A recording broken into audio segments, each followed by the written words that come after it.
జగన్మోహన్ రెడ్డి గారు ముఖ్యంగా విద్య మీద ఎంత శ్రద్ధ పెట్టాడంటే మన నియోజకవర్గం వాటికి నాకు తెలిసిన లెక్క ఇప్పుడు వచ్చిన అమ్మఒడి ఈ స్కీమ్ కాకుండా మొన్నటి బట్టికి లెక్క చూస్తే నాడు నేడు కింద స్కూల్స్ బాగు చేసింది దాదాపు మన నియోజకవర్గంలోనే 70 కోట్ల రూపాయలు మన నియోజకవర్గానికి రావడం జరిగింది. అమ్మఒడి, విద్యా దీవెన, వసతి దీవెన, విద్యా కానుక వీటన్నిటి ద్వారా దాదాపు మన నియోజకవర్గంలో 190 కోట్లు ఈ అకౌంట్లోకి వచ్చినాయి.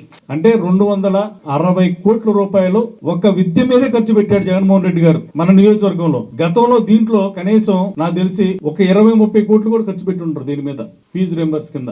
ఇంకా సంవత్సరం ఉంది, ఇంకా ఖర్చు ఎక్కువ అవుతుంది. ఇప్పుడు మళ్ళా థర్డ్ ఫేజ్ కూడా నాడు నేడు వచ్చింది, అది కూడా ఇంకా యాడ్ అవుతుంది. అంటే విద్య మీద ఇంత అక్షరాల ఇంత ఖర్చు పెడుతున్నాడు జగన్మోహన్ రెడ్డి గారు. అంటే ఏంటి, రాబోయే తరాలు భవిష్యత్తు బాగుండాలి. పిల్లలు స్కూల్కి వెళ్తే ఆ స్కూల్లో బెంచీలు ఉండాలి, బుక్స్ ఉండాలి, డ్రెస్ కోడ్ ఉండాలి, వాళ్ళకి సాక్స్, షూ, వాళ్ళకి ఫుడ్, ఇవన్నీ బాగుండాలి అనే ఉద్దేశంతో ఆయన ఎక్కువ ఖర్చు పెట్టి పిల్లలకి వాళ్ళకి ఆ ఫెసిలిటీస్ కల్పించడం జరిగింది. మరి ఎన్ని గత ప్రభుత్వంలో ఎందుకు చేయలేదు ఎవరు కూడా?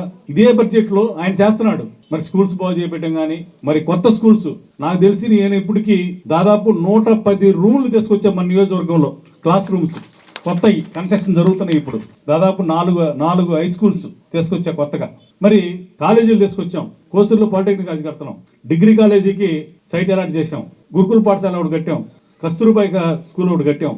మరి ఎన్ని ఎట్లా సాధ్యపడుతున్నాయి? గతంలో ఎవరు ఎందుకు చేయలేదు? ఒక్కసారి ఆలోచించాలి.